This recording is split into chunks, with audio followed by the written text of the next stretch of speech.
Sarve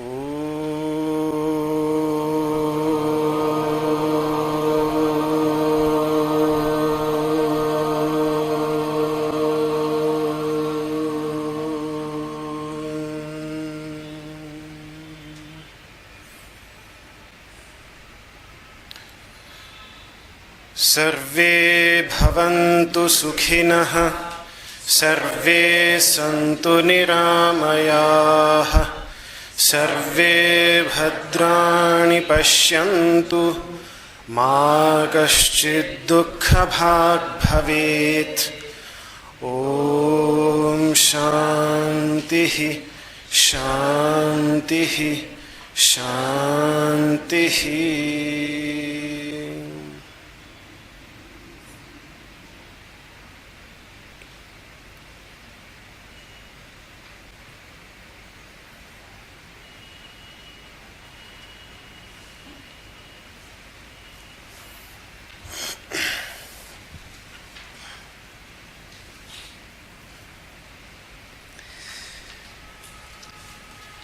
So we are discussing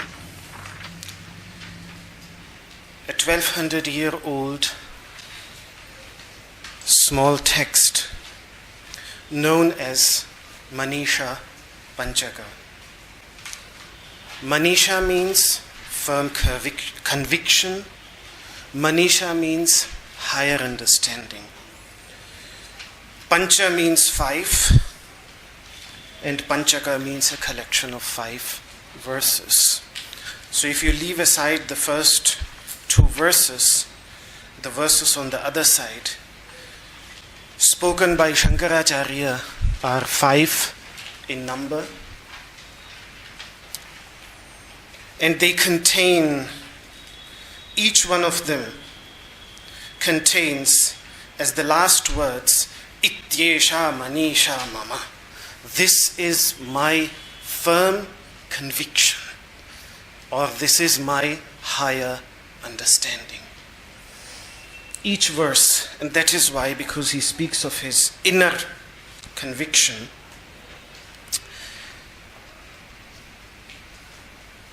and what these verses state is that anyone who has essentially realized what the yogic masters realized in meditation through the practice of yoga,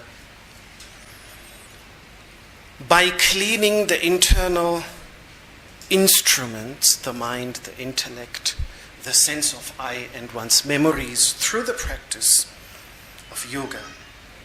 All the instruments, not only the internal ones, but also the external ones, also the senses, also this physical body.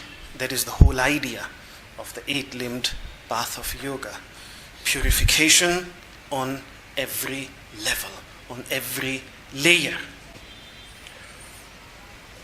And then the inner truth which they experienced, whoever is in that state of awareness, then it shouldn't matter to which caste, creed, ethnical group, linguistic group, religious group, or any other identity that such a person belongs to, physically, outwardly. There is no reason to discriminate against such a person, because such a person also does not discriminate against anyone. So this is what Śaṅkarācārya is really presenting in these 5 verses, is really the great ideal of the yogic path. A person who has, and that's why his statement, particularly back then, would have been extremely controversial, because he is not only uplifting such a person simply as equal to all, but he's lifting such a person above all.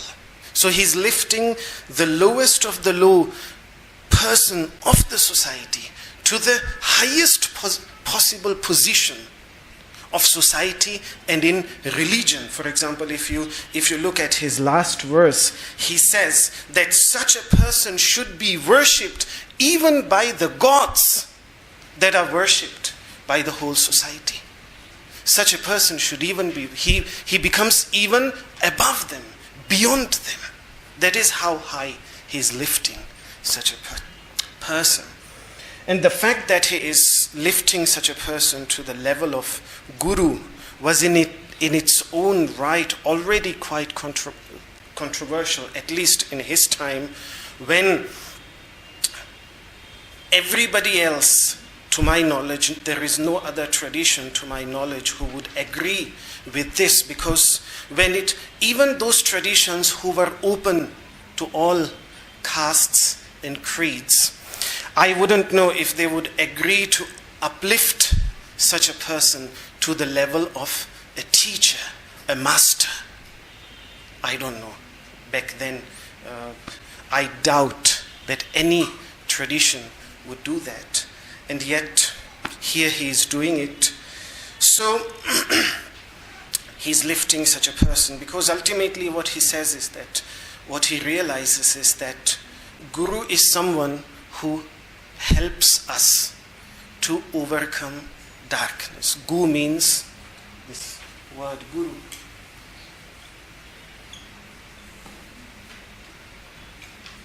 Gu means darkness, and Ru means light. So the light which removes darkness, the darkness of ignorance, that is called Guru. And because in the case of Śaṅkarācārya, this darkness, this little bit of darkness which was left in him, extremely tenacious, due to his upbringing, that he discriminated against someone simply because of their birth, without really understanding their human essential nature. In that moment he forgot it. He was bewildered, deluded by the external appearance, and failed to see what lies deep within that person. And every time when we discriminate against anyone, we make this mistake. And because this Chandala in front of him, by asking these questions, this person from the lowest of the lowest rung of the society, by asking him this question, made him instantly aware to that truth. And that is why he too becomes a guru, and that's why he falls into his feet, as he would do with his own master who initiated him, with his own master, teacher who taught him. The same thing he did to that person. So, a few clarifications that I might need to offer from my previous discussion. First of all, I spoke about the fact that when a child is born, the whole family becomes impure. But it's not, don't misunderstand it, that it's the child which is born which makes the whole family impure. In fact, the custom, it's just a custom. It's of course just a custom based in belief of purity and impurity.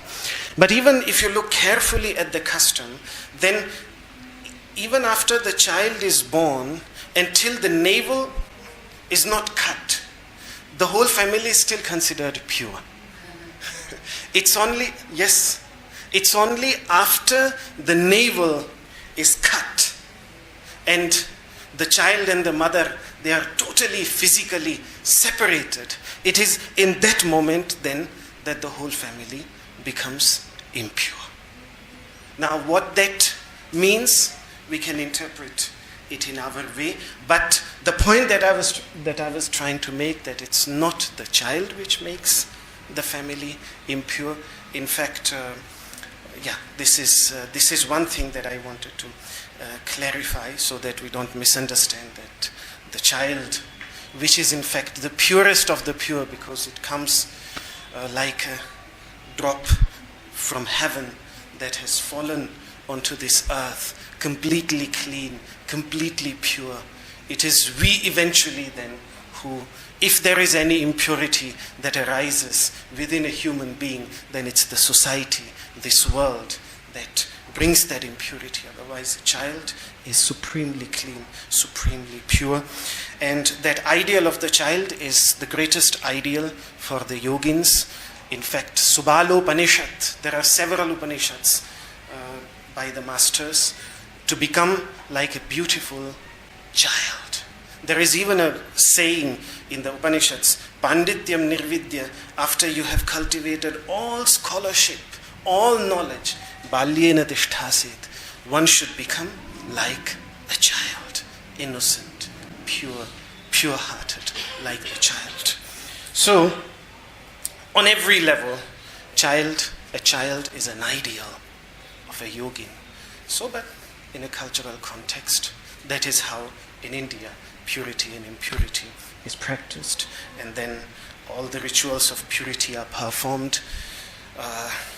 Already in that age, when the child is not even aware of what's going on, the child is made to give something to others. So usually the child's tendency as it grows up is to grasp everything. But even from there, even before the child, because the child is given a name on the 11th day. For 11 days, the child has no official name. Just maybe a thought in the parents. But the official ceremonies takes place on the 11th day. So a child is completely nameless. It's just a child for 11 days. Nameless, completely without any name. And even in that period, things are touched to its hand and given to others. It is made to give, even so that even from that age, the child and a human being learns to give, to share with others. That was one thing. And also what I said about dogs last time. Again, that's sadly how things are in India. When they are not given enough food, then they have to live like scavengers. They have to eat the human excrements of human beings, and they have to eat dead bodies. If the traditions would have been thoroughly followed today, then every household is supposed to cook the first chapati for the cows, the second chapati for the dogs, the third chapati for the birds, and the fourth chapati for the tiny little insects that live around the house and get killed when we cook our food, as we prepare our food. But still something has to be a share, because they got killed. For us, how many insects actually get killed? For us to be able, all those who speak of non-violence and non-violence food should remain aware that even the most purely vegetarian people are dependent still on some violence, some killing is taking place. And as an atonement to that, a share of this final product has to be shared with them as well. So this was very much part of the yogic culture. In yoga, the yogic masters learnt from dogs, urdhvamukha shvanasana, adhomukha shvanasana. So they are our teachers, and there have been some great masters who have taken this idea to the very, very extreme, and because their God, their divine, their Lord, they saw within every human being, there have been great masters who also saw their divine within dogs themselves. For example, there was a very great saint, I think 14th century or 15th century, Maharashtra, Sant Ekanath. He was well known to have never ever become angry in his life. People tried their best to make him angry, but he would never ever become angry. He would always see the positive side of, even if he would have to be creative, but he always saw the positive side of what was going on. And that's why he never became angry. There is a story in his life that he was cooking food, and he was cooking these chapatis, and he had to go to take some water, and when he came back, he saw that a dog had taken all those chapatis and was running away. Generally, somebody would have become angry, in that moment. But he did the opposite. He ran with the katuri of butter behind him, saying, "Oh my Lord, I haven't yet put butter on it. Let me first put the butter on it and then you can have it. Not too fast, just wait for a minute." So he was running with that butter behind the dog. It's a beautiful scene. And Sant Ekanath was this kind of person, a very beautiful, beautiful human being. But again, it was these teachings, when they entered the society and they were really practiced and lived by individuals. I'm just talking about him. He stands out over all these hundreds of years. But there are thousands of such people in the society, even today. Even if I remember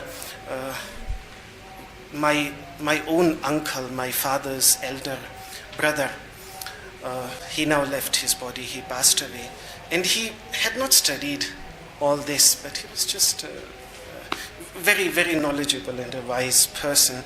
And many times as he was becoming old, he used to say, when he used to come here to Rishikesh, and he used to say, "Siddhartha, ultimately, what is the purpose of this body? I have tried all my life to help others, to benefit others. Now, after I'm gone, rather than burning it, I would be happier if this body, can we say, quenches the hunger or removes the hunger of an animal that wants to eat it. So rather than burning it, let it be eaten away by the dogs, by the crows. At least even in those last moments, I will be able to offer something to them." So that was, sadly, when he passed away, his wish was not respected by his children, but he was cremated as everyone is cremated. But that was his wish, which he used to mention many, many times. So let us see what Śaṅkarācārya answers. I will just sing the first verse and then we can read the translation.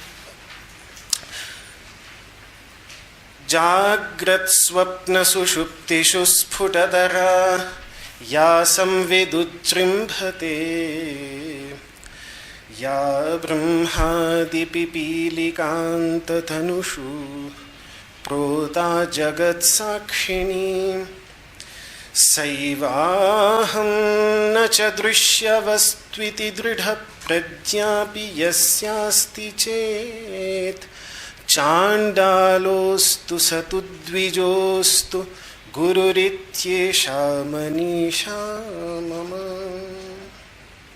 He, whether a Chandala, an untouchable, or a Dvija, someone from a higher caste, literally a twice-born one, especially from a Brahmin caste.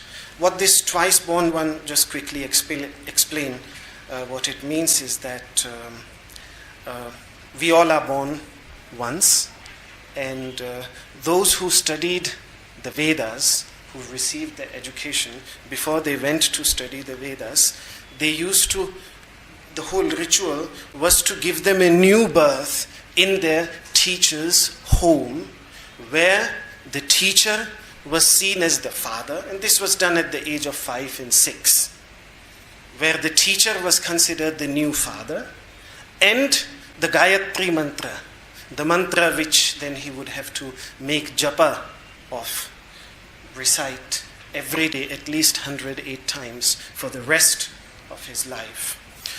That mantra which inspires us to meditate on light and be inspired by that light. That mantra is seen as the mother. So the second symbolical birth is the second birth, which means second birth into knowledge, into wisdom, into understanding. So they were called Dvijas, those who studied the ancient Vedic teachings. Let's read further, who is endowed with the realization that I am indeed the all-witnessing consciousness clearly manifesting itself in the waking state, the dreaming state, and also in deep sleep, that consciousness, and also the consciousness which pervading the bodies of all beings from Brahma, the first created being, to an ant, a tiny insignificant creature. Pipilika is the Sanskrit word for it. That is what I am, and I am not the perceivable reality, the body, the senses, and the mind, which I perceive through consciousness. Someone who has acquired this understanding, such a person is indeed a guru. This is my conviction. Another word that needs a little bit of clarification here is Brahma, the first created being. That is in fact a Sanskrit word for the universal organism. The Vedic masters saw as this entire universe as one living being, as one universal organism. It's not difficult to see this. If you would see this human body is a collection of trillions of cells, and each one of these cells has a life on its own, and yet it comes together in the form of this superorganism, the human body. And in the same way, they see that this entire universe collectively together, all matter collectively together, that is what they called Viraj or Brahma, that collective universal essence, the collective universal organism. And so that is when the universe was created. That's the first creation, the whole universe itself. Ranging from that to the tiniest creature, universe which is extremely big, inconceivably big. We can't even imagine how big it is. And the tiny little insignificant insect, which is the ant. That essence which pervades both completely equally. That is what I am, and that which it is not something which is beyond experience, but it is which we experience, that light which we experience in the waking state of consciousness as the light through which we experience everything. We also experience it in deep sleep, in the dreaming state, where it creates a whole world and also enlightens it. There is no other light in there. Then here you can say that the light of the sun is there. And in that light of the sun we might fail to notice the light of consciousness, even though how significant this light is. But in the dreaming world, there is no other light than the light of consciousness. That light in itself presents itself as everything that we see and also enlightens everything that we see. So that consciousness, and also in deep sleep, where when we wake up in the morning and we say, oh, I had such a wonderful sleep, I did not dream anything. I did not, but who was it who now remembers that there was nothing? Who was the witness of that nothingness? Who was the witness of that absence? That light of consciousness is what Śaṅkarācārya is speaking about. The point that this, if you would summarize this whole verse, the point that Śaṅkarācārya is trying to make here is that anybody who has a clear understanding of the true nature of the self,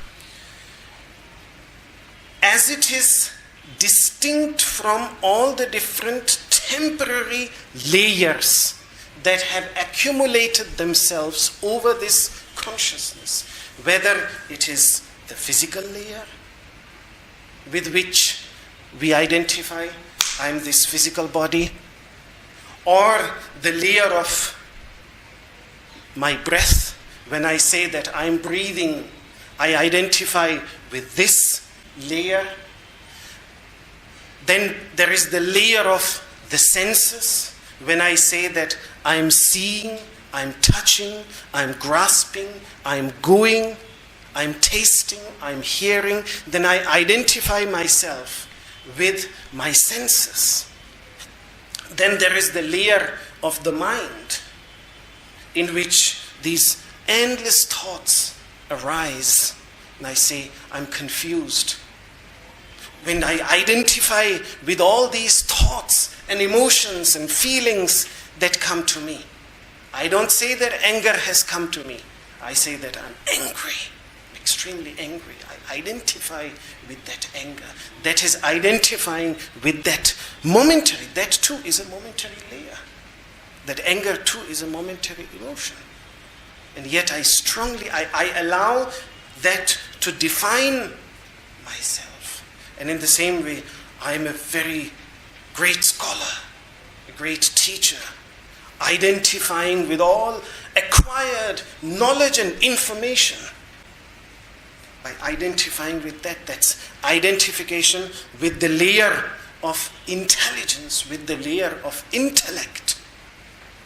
But the realization of a yogin is that these are momentary layers. They are there, they come, and they go.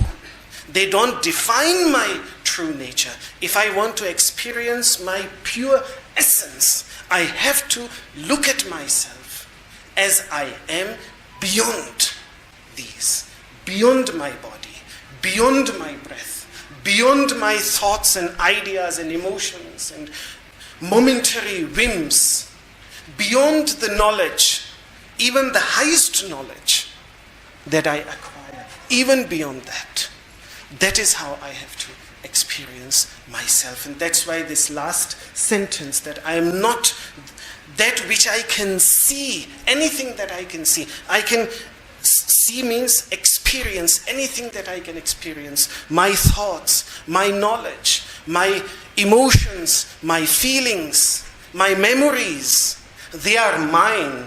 But like this is mine, at least for another half an hour, this is going to be mine. In the same way, all the thoughts for some minutes, for some hours, sometimes in the case of some certain convictions, few years, maybe just a lifetime.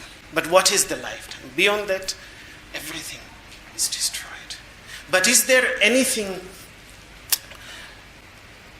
deeper than these momentary layers? A yogin is in search of that, and someone who has found that center, that very center, that, Śaṅkarācārya says, such a person is a guru. Now, this is first what Patanjali calls viveka khyati, a discriminative understanding of one's true nature as it is in the absence of everything. Like if I would say that, if I have to make it clear to someone who has never seen that a crystal is transparently clean, because every time when he has seen a crystal, then he has seen it against a surface. And that's why either red or green or yellow or blue, but never transparently clean. Then for a moment, that crystal has to be removed and see, it's transparently clean. That is why we wear crystal malas, because it's a wonderful example.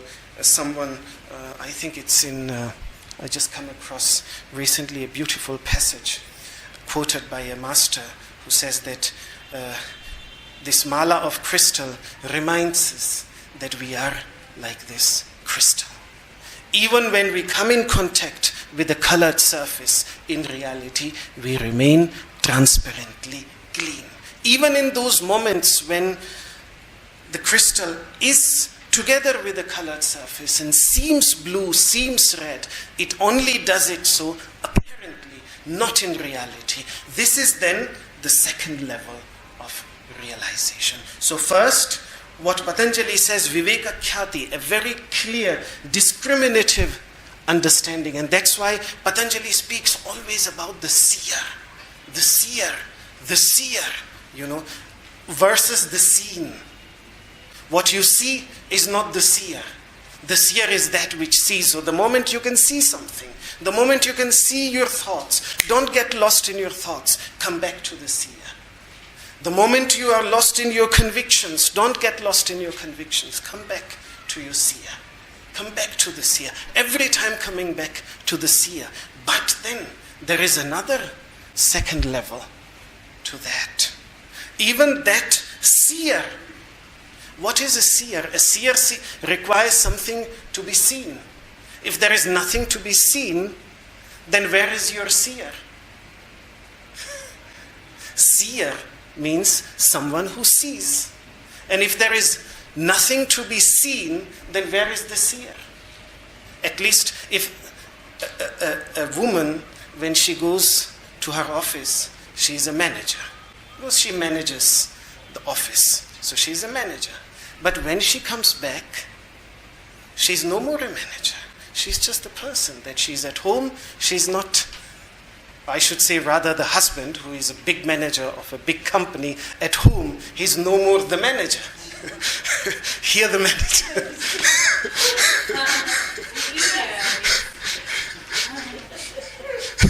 And yet, they continue in their imagination that they are still the manager there also.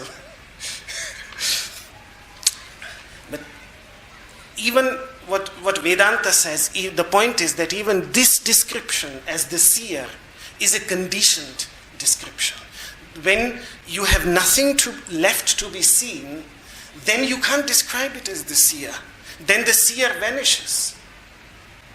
If there is nothing, and I remember that when I was traveling high up in the Himalayan mountains, once at 2 early in the morning when I wake up, it was pitch dark, and I couldn't see anything. And I was frightened, literally as a child, I was frightened that I've lost my eyes. Because I can't see anything at all. I should be able to see at least something, till somebody then, and I started to cry, until somebody then lighted a match. And then I saw, and then, yes, on the path to Kedarnath. So, even the seer this description is conditioned, and it limits it. Ultimately, what the Vedantic masters realize, that the seen as well as the seer, they are momentary apparitions. They arise momentarily in consciousness itself. And ultimately, by going to the seer, the goal is not to be remained with the seer, but to grasp that in which even that seer arises. And that's why you would see statements such as in Yoga Vasishtha, again a beautiful text on yoga, that within the mind there are these two big ghosts constantly arising.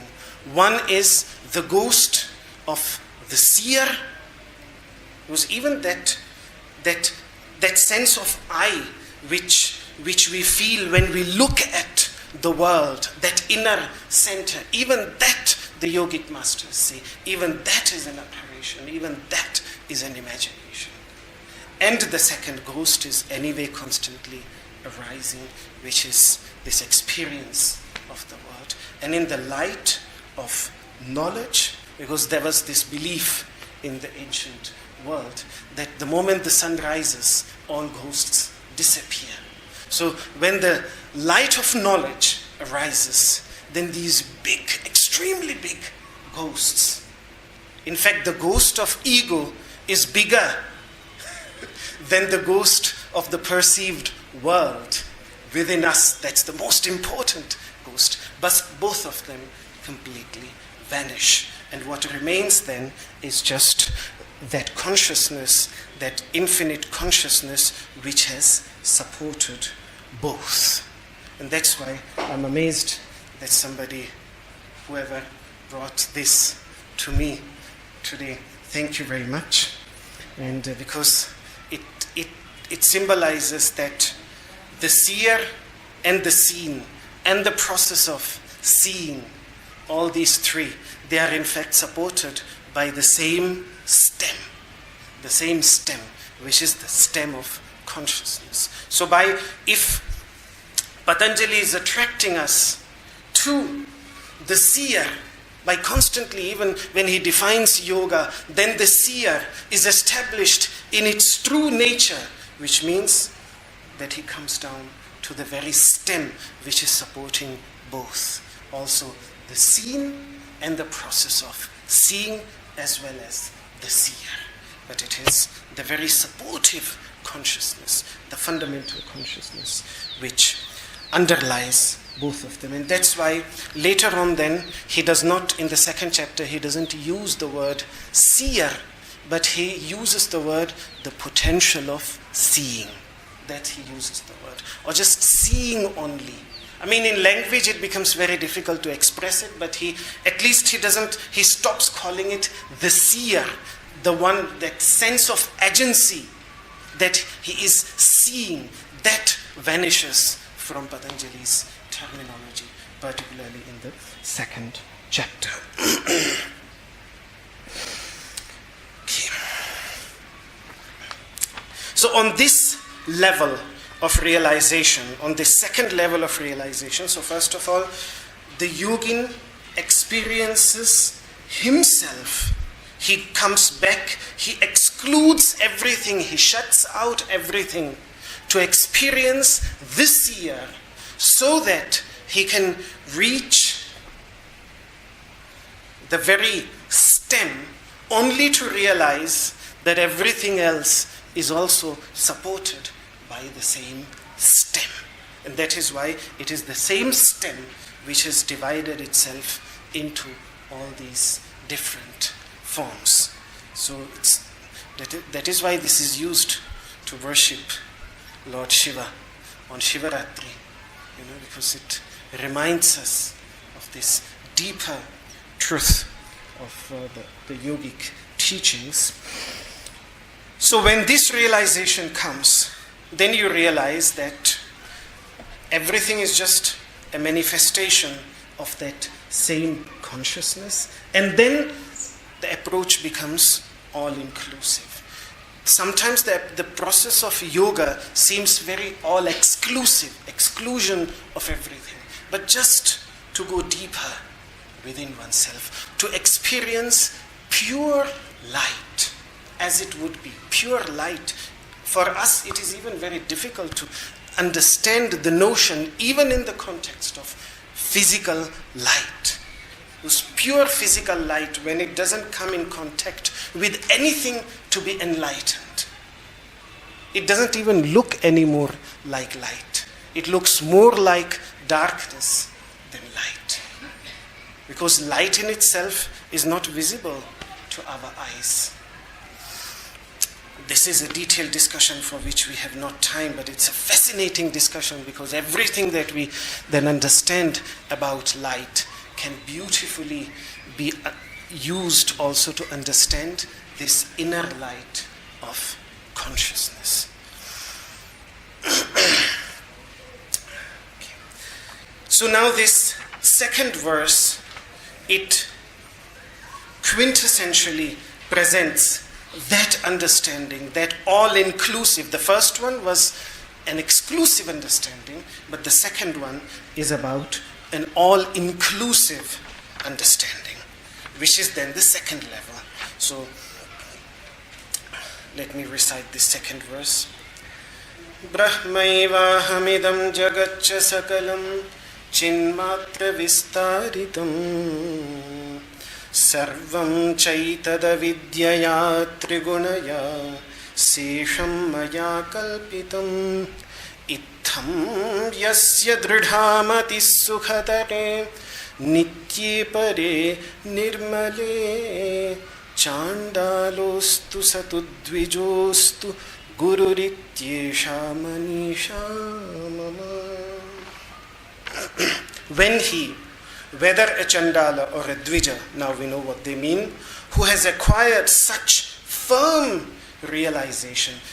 For this one requires yoga, because abhyasa, what Patanjali speaks of in the very beginning of the first chapter, dirghakala, for a long period of time, nairantarya, constantly, and with total dedication.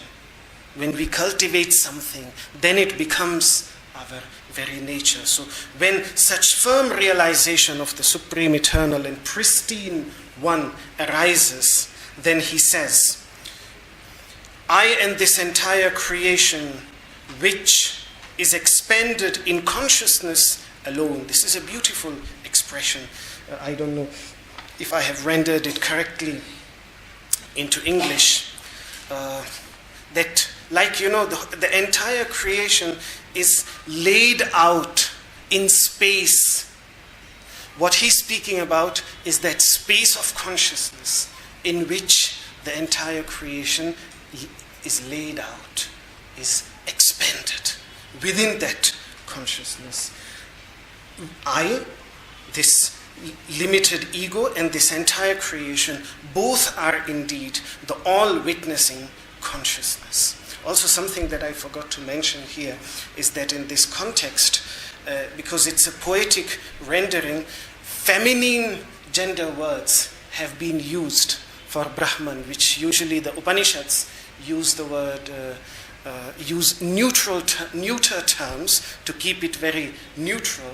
Here, for poetical beauty, Jagat Sakshini, feminine terms, Samvit, consciousness, but a feminine word has been used, which makes the poetry very aesthetically beautiful from a poet's perspective.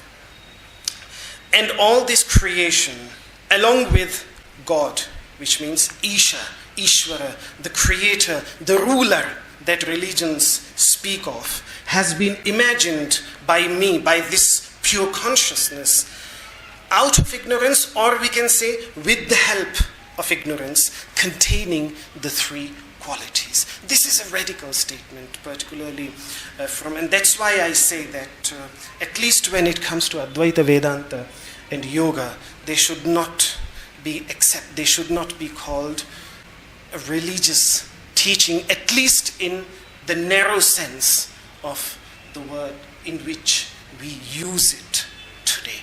If at all, then they are either spiritual teachings, or rather, I think, because again, spirit is quite unclear to me what that means, but I like very much a very less known word, but used by Aldous Huxley in his perennial philosophy, the word that he uses, autology.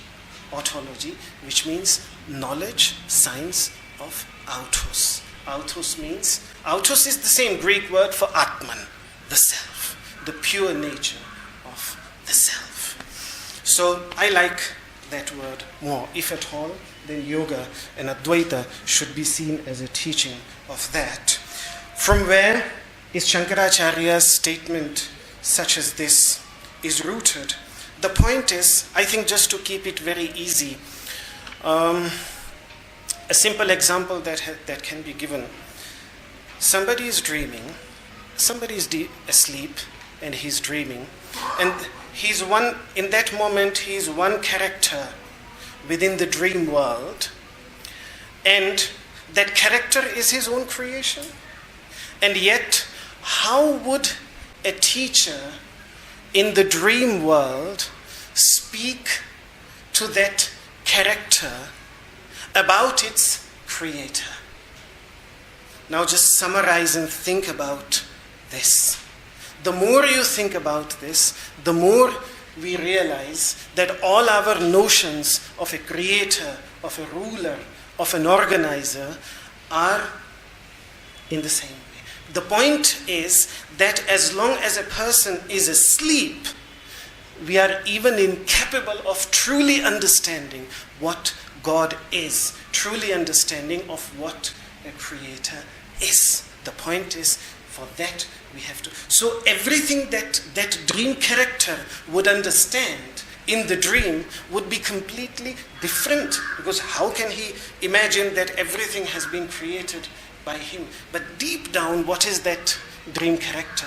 That dream character is the dreamer itself. So this is how, on a higher level, Advaita Vedanta brings these ideas together, that in fact you could say that this universe is dreaming a dream, and we are those countless characters within that dream. So deep down it is the same consciousness, like within each one of those characters it is I. When I'm asleep, in all those characters in the dream world, it is my one consciousness which is present within each one of them. But it is very difficult for the person, for the tiny individual, as long as that forgetfulness is there. The moment we start dreaming lucidly, which means with an awareness that this is just a dream, then it's no more so difficult. But as long as that forgetfulness is there, that lack of awareness of one's true nature, that is there, till then it is very difficult to grasp this. And this is what he calls ignorance, with the help of ignorance. Ignorance is nothing but just that forgetfulness of one's true nature. And because of that, then we identify ourselves with a tiny little momentary ego, which is what happens every night. We do that with certain dream characters. Every night we take new births and we identify with certain bodies and we exclude others. Every time what is happening during the day, everything also happens during the night. But if we would just think more about it, it would give us tremendous insight on what is going right now also in the waking state of consciousness. So with these three qualities, the three gunas, which help tremendously in forgetting us, forgetting ourselves, these three qualities, the quality of darkness, because the mind is like a mirror. So either the quality of darkness is there. When the quality of darkness is there, then you just don't perceive anything, completely forgetful. When the quality of activity is there, then all these emotions, thoughts, ideas, they arise, and they also help us to forget ourselves, because we are constantly engaged with our emotions, with our thoughts, failing to realize the witness of those thoughts, the seer of those thoughts. So Rajas also helps in forgetting us, and even Sattva, through its joy, through its knowledge, through its clarity of understanding. Still, the moment we become attached to that knowledge, that too becomes a pitfall. It helps us not only in forgetting ourselves, and that's why even a moment has to come in the yogi's life when he distances himself even from his knowledge, from his wisdom, from his understanding, because he sees it as the last trap of the mind, still on the level. Because still they are just thoughts and ideas. All these, they are great thoughts and ideas about the self, about consciousness. But if experience is lacking, then they are just traps, and they ultimately just lead to tremendous ego. Instead of diminishing the ego, they feed the ego, and that's why great scholars many times become also very egoistic, because of that misidentification, the last trap. They have completely fallen into the last trap. So through its three gunas, this veil helps to veil what is, in fact, the most clear essence, the closest and the clearest essence. And that's why the yogic masters say that if it is hidden, then it is hidden in plain sight. That's why when we were hidden in plain sight, something, due to lack of mental clarity, sometimes something is in front of us, but we fail to notice it. Because it's hidden in plain sight when there is lack of clarity. So, this was the second verse. And then the third verse is essentially about remaining in a state of such perpetual awareness. That is what then the third verse is about. Let me recite it. Shashvannashwarameva vishwamakhilam nishchitya vacha gurur nityam brahma nirantaram vimrushata nirvyaja shantatmana bhutam bhavicha dushkritam pradahata samvinmaye pavake prarabdhaya samarpitam svavapurithyesha Manisha mama. The translation, he a Chandala or a Dvija who has ascertained the eternal perishability, which means momentary nature, that everything just lasts for a few minutes and then changes. Everything is eternal perishability means everything constantly changes. That's what is transforming itself. Of the entire universe with the help of the Guru's teachings help us make aware of it, and that already diminishes a lot of suffering because we are then prepared that everything is going to change. Nothing is permanent. And I think this is the biggest relief a person can have in this world, to the realization of impermanence. Because all our fears, all our suffering is resulted simply on grasping at what is essentially impermanent. We want to remain it as it is. A few days ago, I was suffering tremendously because of this liquor shop coming in Rishikesh. But ultimately, why was I suffering? Change is inevitable.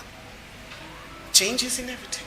Everything is changing. And this liquor shop will also not remain.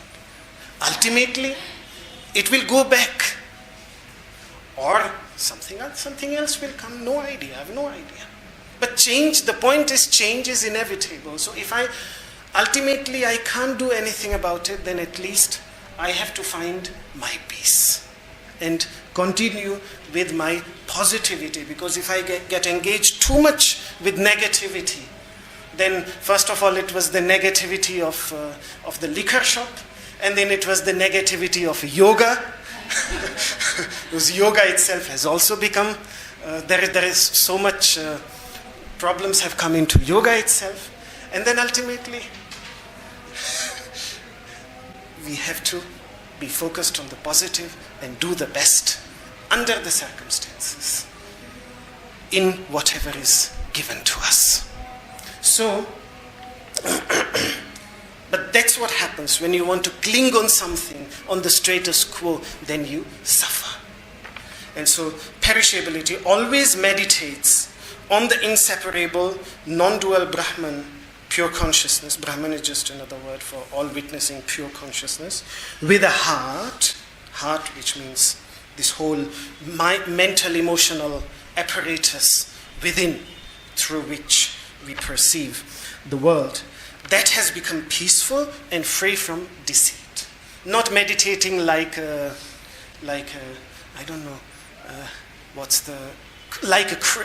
crane, bagula.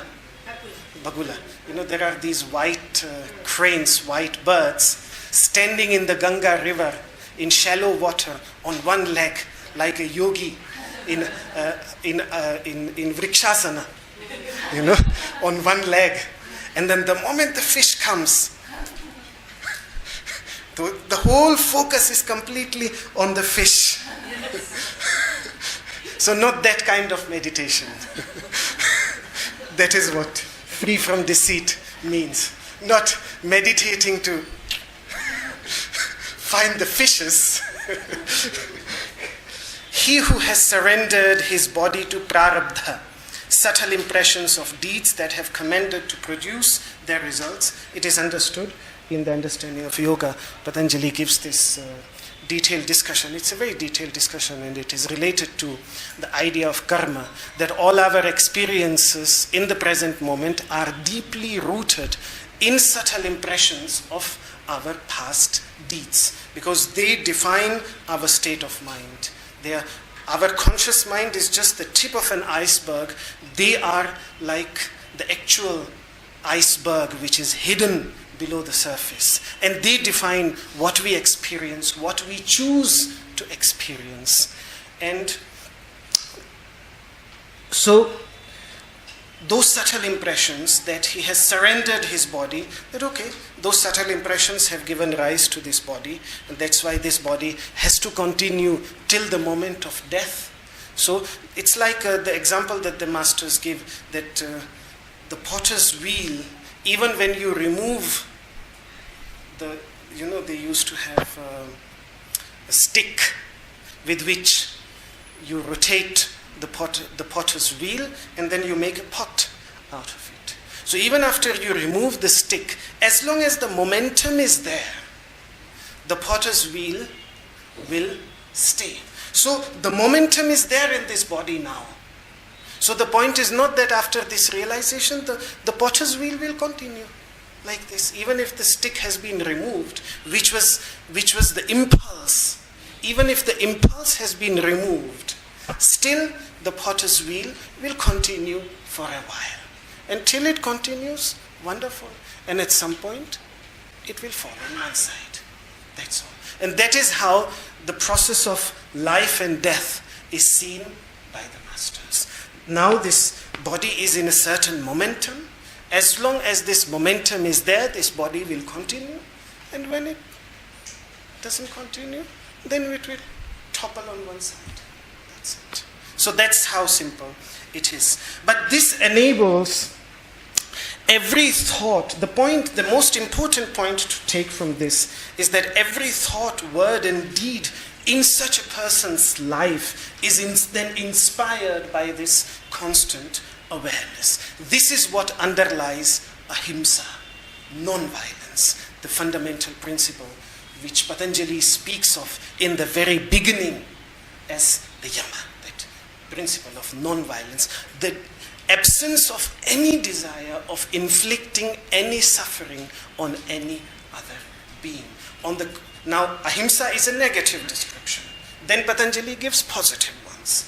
Maitri, friendliness towards all beings. Karuna, compassion towards those who are suffering. Happiness towards those who are doing something good. Not to be envious. When others do something good, we often become envious. That's envy. No. Mudita, happy, wonderful. I'm also doing my good. They are also doing something wonderful. I should be happy about it. Why to be envious? And those who are inflicting suffering on me, forgiveness. These four are then inspired by this realization. But then comes a very big challenge.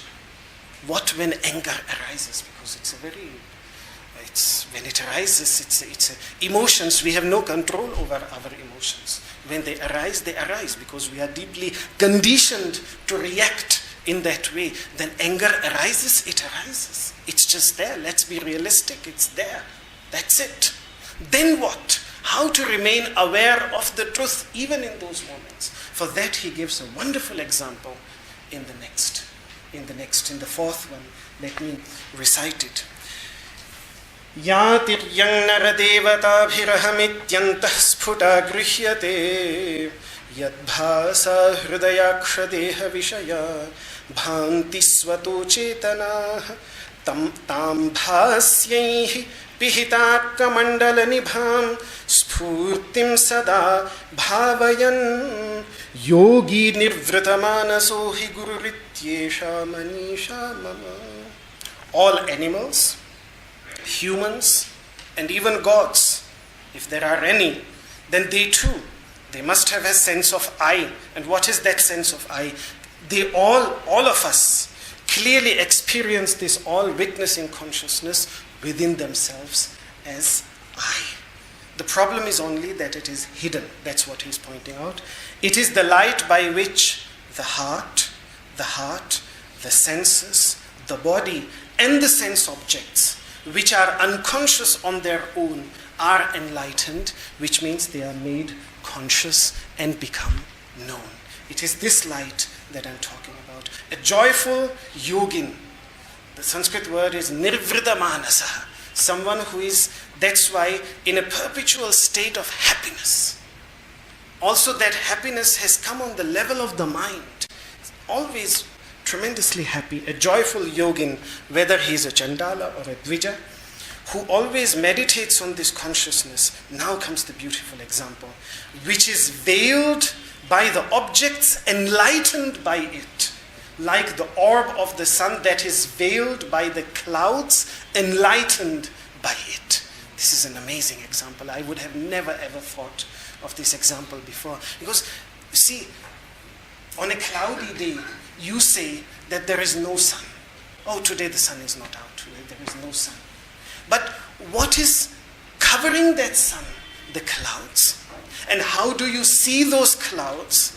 In the light of the sun. If the sun won't be there, you wouldn't see the clouds, and you wouldn't know that the sun is being covered by the clouds. So the fact that when you see the clouds, the fact that you can see those clouds means that the sun is out there. Can we become aware of this even if we don't see the sun?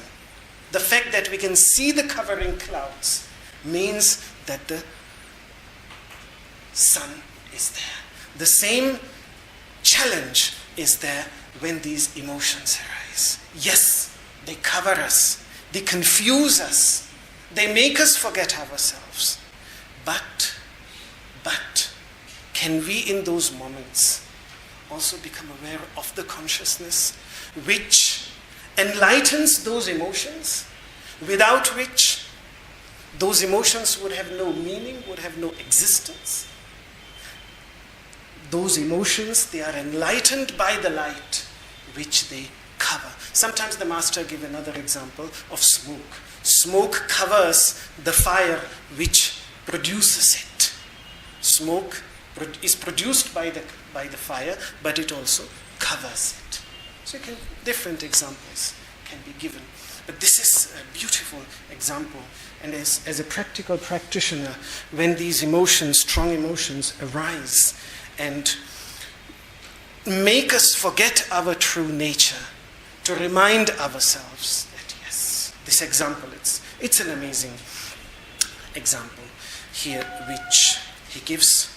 And then the last verse, the fifth one, which is about bliss, about that experience of happiness, of an absence of any lacking, anything that we need. So that is what the next verse is about.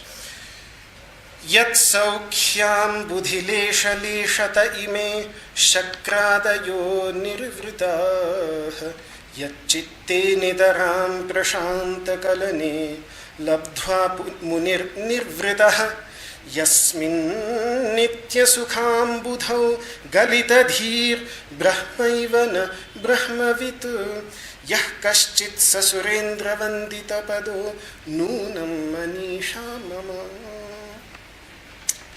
This is also addressed to the religious people of his time, who were after heaven, a heavenly joy after death. He says, what I'm giving you is that essence from a drop of which those that you are after in the heaven are enjoying themselves in the heavens that you are after. The gods, Indra, etc., are satiated merely from extremely tiny droplets of this ocean of bliss that is within you, that you can experience here and now. You don't need to die and wait and die and acquire a heaven after death. So this is addressed to those who are waiting for a heaven after death. That the joy that you will acquire there are just merely tiny droplets of this joy that is present here and now within oneself. The Muni, Patanjali is called a Muni, a contemplative sage.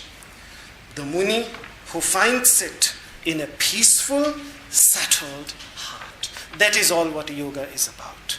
To pacify the heart, to settle it down, so that that ocean, then the heart, the Muni who finds it in a peaceful, settled heart becomes blissful.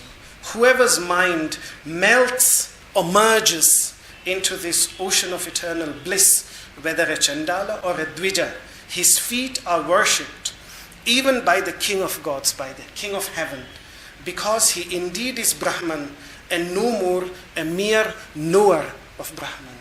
The point that Upanishadic masters make again and again is that someone who knows, who experiences Brahman, does not remain a knower of Brahman, but is Brahman. Even saying becomes Brahman is misleading, because it is as if they were not, a crystal does not become transparent. It is transparent, it was transparent, and it will always be transparently clean. What you might have failed to grasp in this beautiful sentence, I need to point this out. The Sanskrit word ananda, which I've translated here, bliss, is just the Sanskrit word for love. That's all.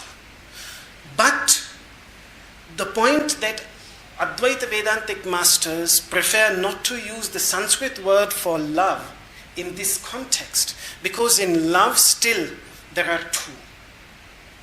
It's still, there is in love, there is always, at least the way we experience love, it's always the lover and the beloved. There is always this distinction is there. The same state, the same inner feeling is called ananda in Vedanta when the sense of duality is no more present. So that's why the masters make it very clear that ananda is just another word for priti, for prema, because they are inseparable. Their love cannot be without bliss, and bliss cannot be without love. They are both inseparably united. So when we speak of bliss, love is essentially there. When we speak of love, bliss is essentially there. It's just the choice of terms that sometimes the masters choose. So that's why they hear the ananda is nothing but ananda is love. So in other words, what this mantra is describing is the state of universal love of a yogin, in which he doesn't create any discrimination, any distinction, but what is the highest level of realization in the Upanishads?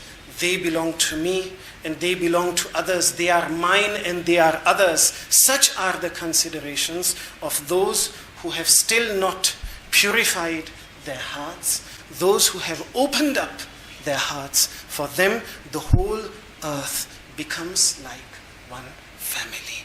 Then their love becomes universal, unconditional, non-selfish towards all beings. That inner bliss that Vedanta is speaking about in daily life, it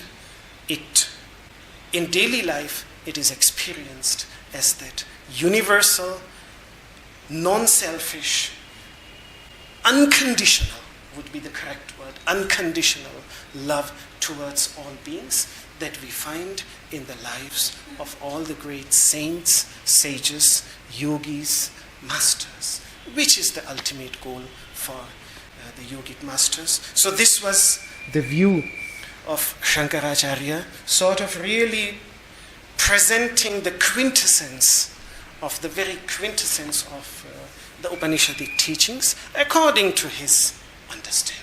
This is his understanding, and I'm not saying that this is the only correct understanding. There have been several great masters after him who also experienced the Upanishadic teachings slightly, just slightly, sometimes differently. The difference is more just in philosophical expressions. That's all. But ultimately, whether it is the Buddha before Śaṅkarācārya, whether it was Śaṅkarācārya himself, or whether it is the great Vaishnava masters after them, or whether it is the great, great, great practitioners of ahimsa, the greatest practitioners of ahimsa, the Jaina masters, all of them experienced ultimately the goal for all of them was the same, that universal love, that samadarshana, which means looking upon all equally and loving all equally.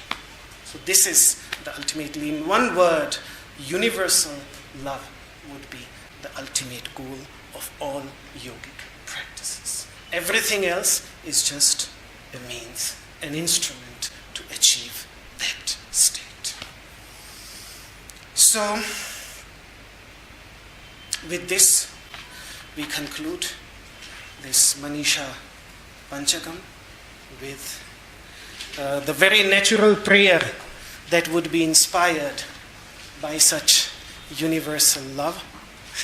It's a natural prayer. When that universal love arises, it's not a prayer that we have to pray, but it's a natural desire, one of the last beautiful desires that still remain in a desireless heart.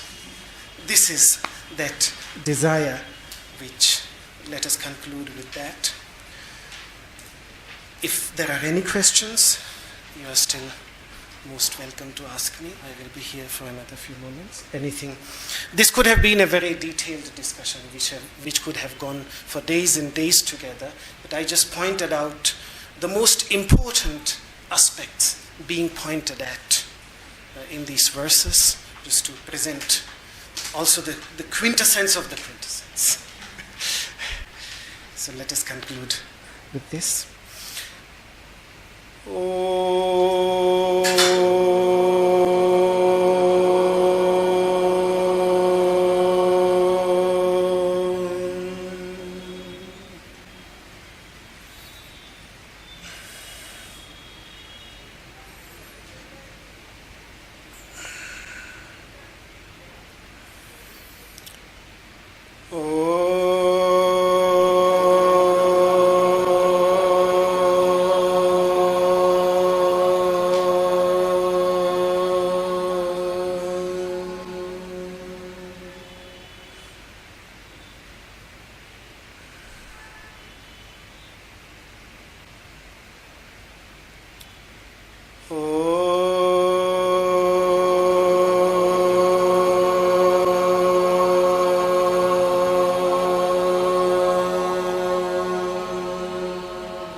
सर्वे भवन्तु सुखिनः सर्वे सन्तु निरामयाः सर्वे भद्राणि पश्यन्तु मा कश्चित् दुःखभाग् भवेत् ॐ शान्तिः शान्तिः शान्तिः.